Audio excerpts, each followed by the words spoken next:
That is 4G, the mobile network that's used around the world to make calls, send messages and surf the web. Now there are plans for 4G to be replaced by, you guessed it, 5G, a new faster network that has the potential to transform the internet.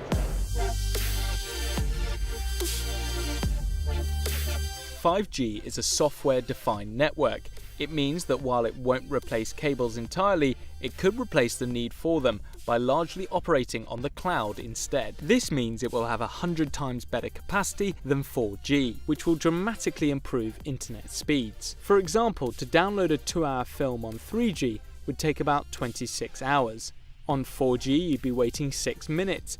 And on 5G, you'll be ready to watch your film in just over 3.5 seconds. But it's not just internet capacity that will be upgraded, response times will also be much faster.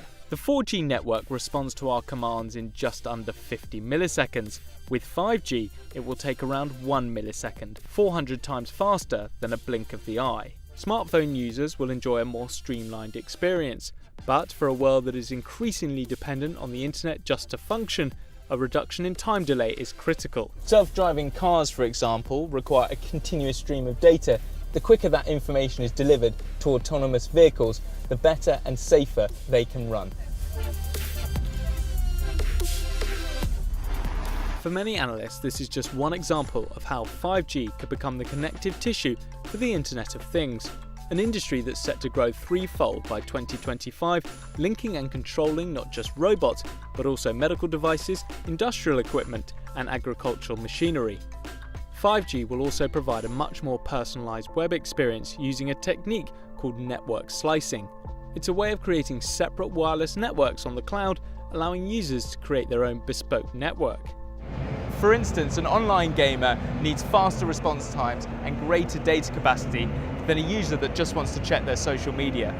Being able to personalise the internet will also benefit businesses. At big events like Mobile World Congress, for example, there is a mass influx of people in one particular area using data-heavy applications. But with 5G, organisers could pay for an increased slice of the network, boosting its internet capacity and thus improving its visitors' online experience. So when can we start using 5G? Well, not yet, and according to some analysts, not until 2020. 5G was created years ago and has been talked up ever since. Yet it's estimated that even by 2025, the network will still lag behind both 4G and 3G in terms of global mobile connections. Its mainstream existence faces multiple hurdles.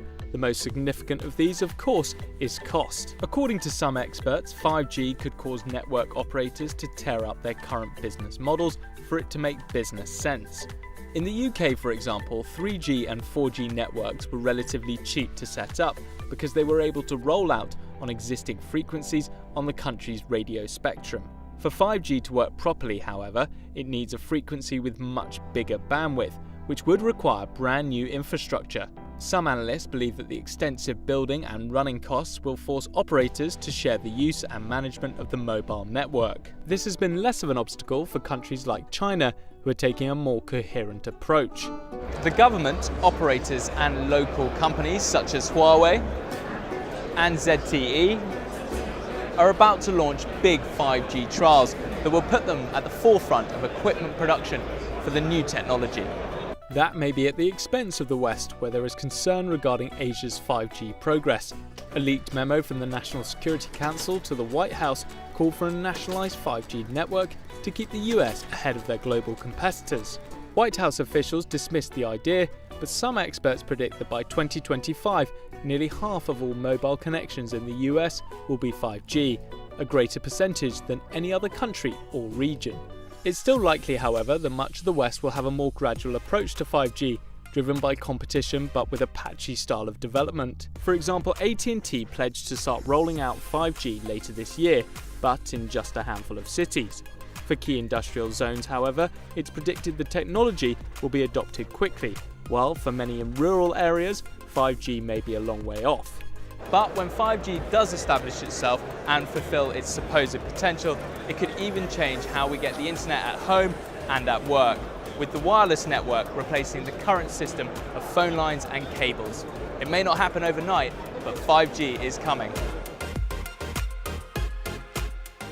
Hi guys, thank you for watching. If you'd like to see more of our tech videos, then check out these. Otherwise, comment below the video for any future explainers you'd like us to make. And remember, don't forget to subscribe. Thanks for watching.